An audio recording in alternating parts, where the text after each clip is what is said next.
The Human Cycle by Sri Aurobindo. Chapter 16. The Suprarational Ultimate of Life. In all the higher powers of his life, man may be said to be seeking, blindly enough, for God. To get at the divine and eternal in himself and the world, and to harmonize them, to put his being and his life in tune with the infinite, reveals itself in these parts of his nature as his concealed aim and his destiny. He sets out to arrive at his highest and largest and most perfect self, and the moment he at all touches upon it, this self in him appears to be one with some great soul and self of truth and good and beauty in the world, to which we give the name of God. To get at this as a spiritual presence is the aim of religion. To grow into harmony with its eternal nature of right, love, strength, and purity is the aim of ethics.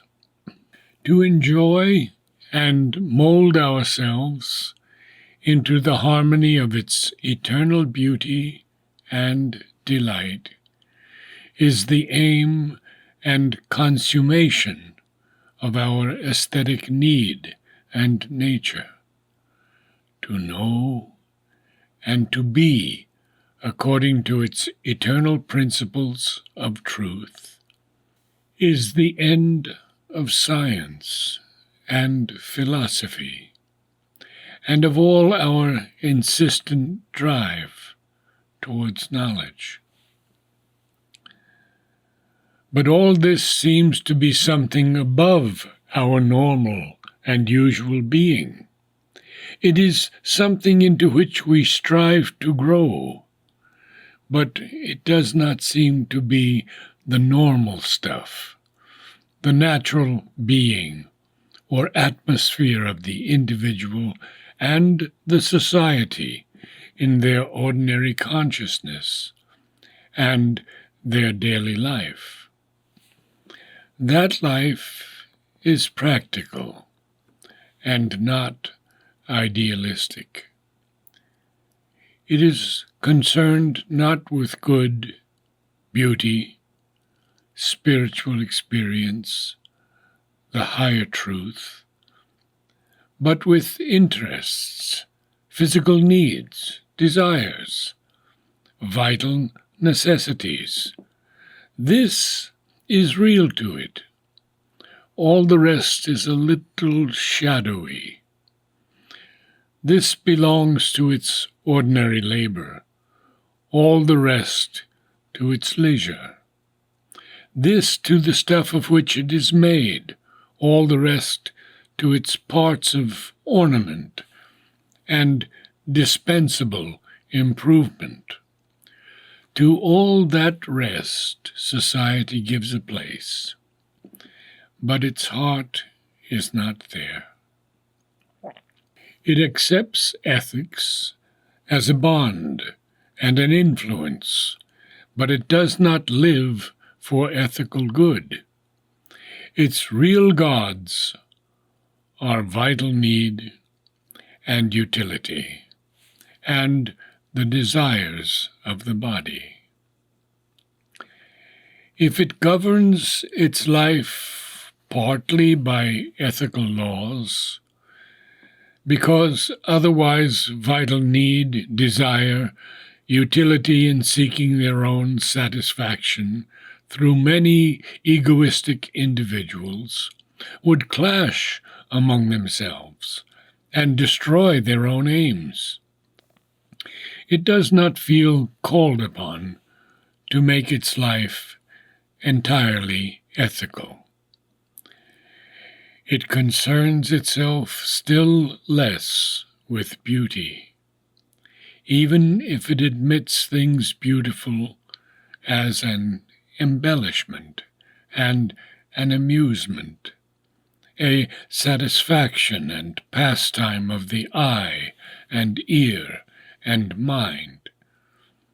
Nothing moves it imperatively to make its life a thing of beauty. It allows religion a fixed place and portion. On holy days, in the church or temple, at the end of life when age and the approach of death call the attention forcibly away from this life to other life. At fixed times in the week or the day, when it thinks it right for a moment to pause in the affairs of the world and remember God. But to make the whole of life a religion, a remembering of God, and a seeking after Him, is a thing that is not really done even in societies which, like the Indian, erect spirituality as their aim and principle. It admits philosophy in a still more remote fashion.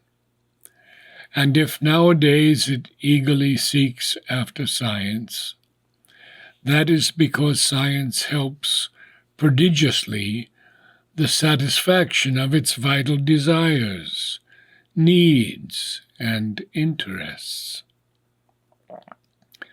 But it does not turn to seek after an entirely scientific life any more than after an entirely ethical life. A more complete effort in any one of these directions it leaves to the individual, to the few, and to individuals of a special type: the saint, the ethical man, the artist, the thinker, the man of religion. It gives them a place, does some homage to them, assigns some room to the things they represent.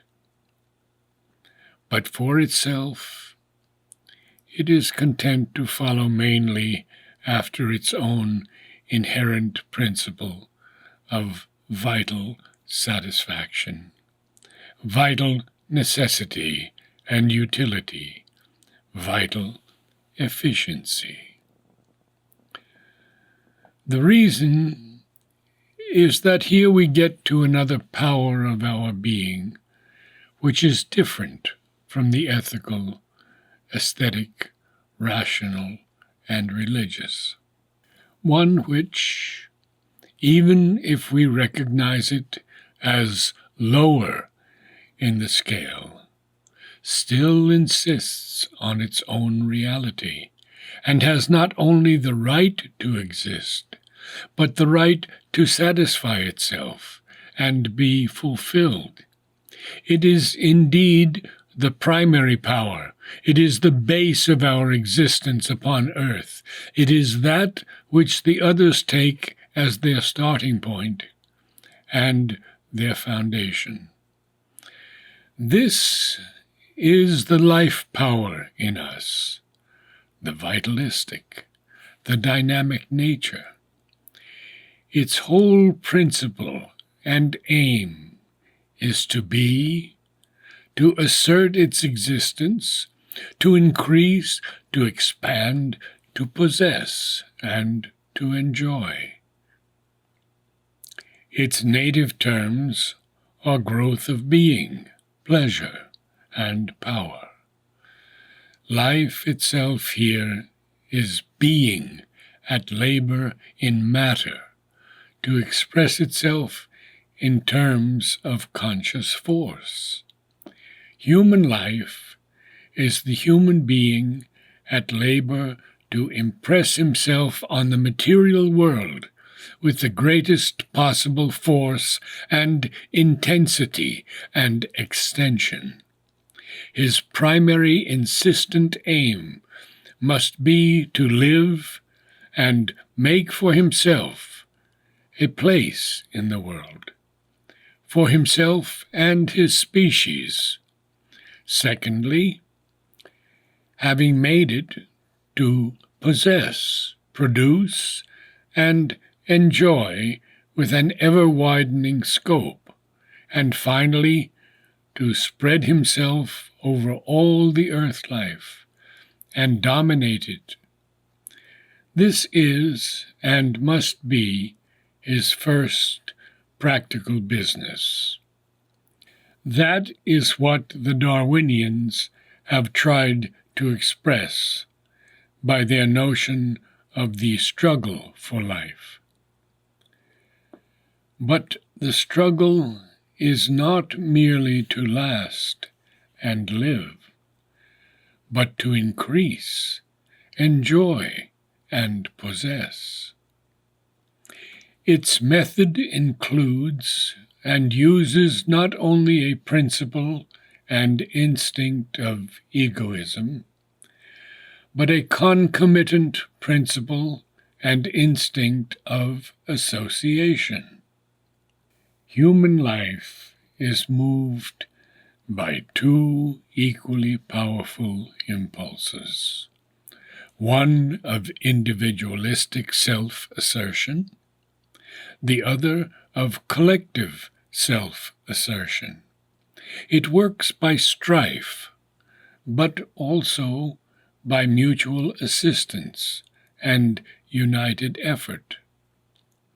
It uses two diverse convergent forms of action, two motives which seem to be contradictory, but are in fact always coexistent: competitive endeavor and cooperative endeavor.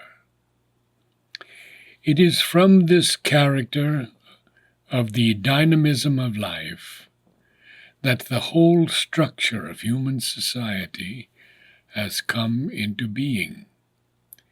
And it is upon the sustained and vigorous action of this dynamism that the continuance, energy, and growth of all human societies depends. If this life force in them fails, and these motive powers lose in vigor, then all begins to languish, stagnate, and finally move towards disintegration. The modern European idea of society is founded upon the primary and predominant part played by this vital dynamism in the formation and maintenance of society. For the European, ever since the Teutonic mind and temperament took possession of Western Europe, has been fundamentally the practical, dynamic, and kinetic man, vitalistic in the very marrow of his thought and being. All else has been the fine flower of his life and culture. This has been its root and stalk. And in modern times, this truth of his temperament, always there, has come aggressively to the surface and triumphed over the traditions of Christian piety and Latinistic culture. This triumphant emergence and lead of the vital man and his motives has been the whole significance of the great economic and political civilization of the 19th century. Life in society consists, for the practical human instincts, in three activities: the domestic and social life of man, social in the sense of his customary relations with others in the community, both as an individual and as a member of one family among many.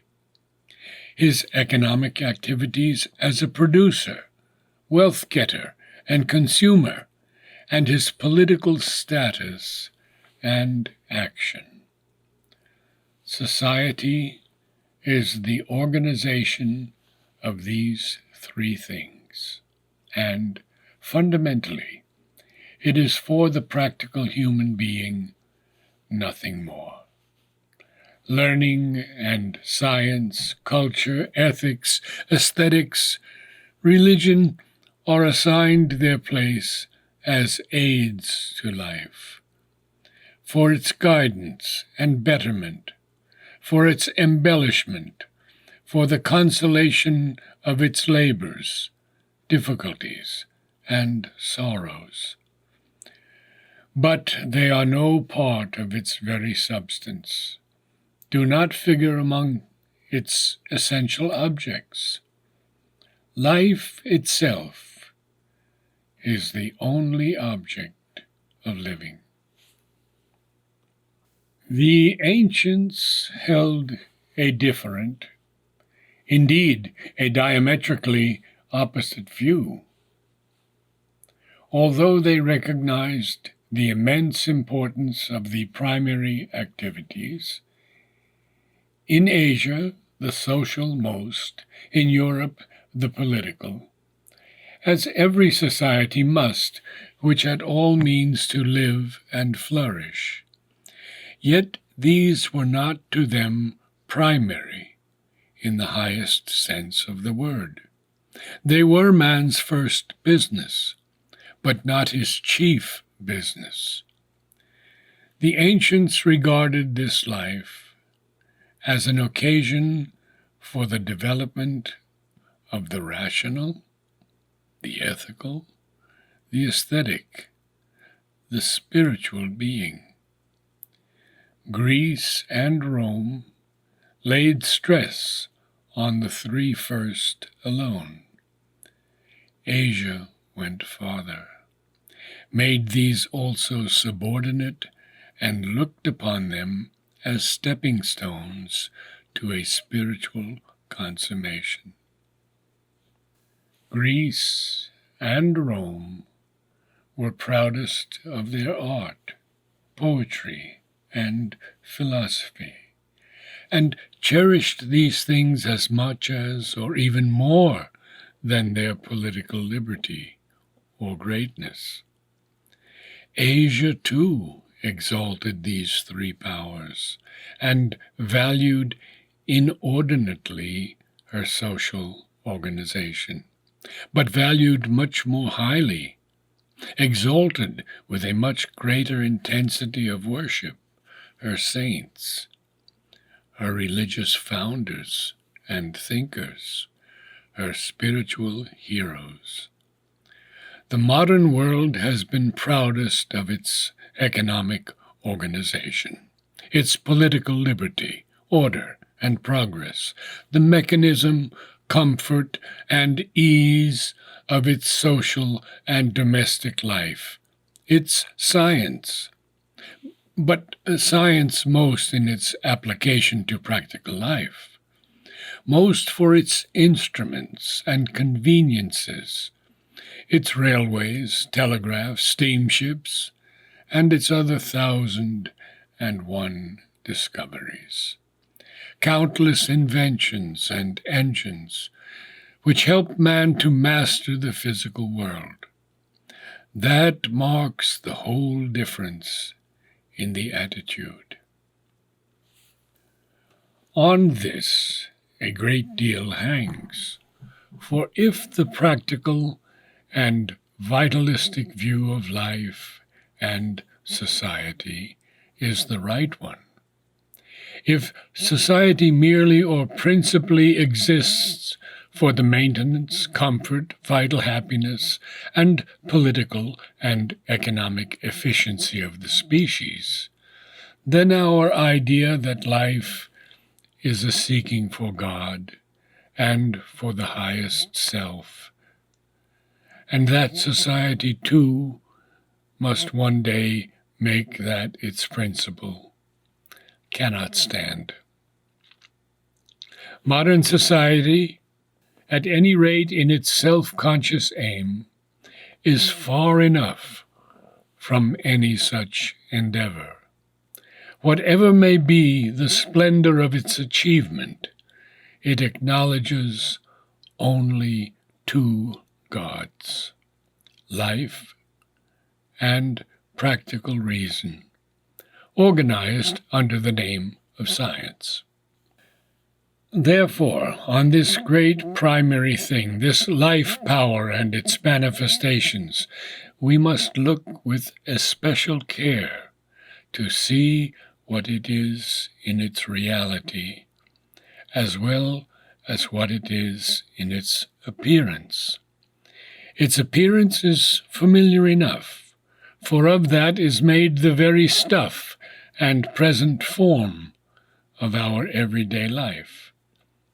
Its main ideals are the physical good and vitalistic well-being of the individual and the community, the entire satisfaction of the desire for bodily health, long life, comfort, luxury, wealth, amusement, recreation, a constant and tireless expenditure of the mind and the dynamic life force in remunerative work and production, and, as the higher flame spires of this restless and devouring energy, creations and conquests of various kinds, wars, invasions, colonization, discovery, commercial victory, travel, adventure, the full possession and utilization of the earth. All this life still takes as its cadre the old existing forms, the family, the society, the nation, and it has two impulses, individualistic and collective. The primary impulse of life is individualistic and makes family, social, and national life a means for the greater satisfaction of the vital individual. In the family, the individual seeks for the satisfaction of his vital instinct of possession, as well as for the joy of companionship, and for the fulfillment of his other vital instinct of self-reproduction.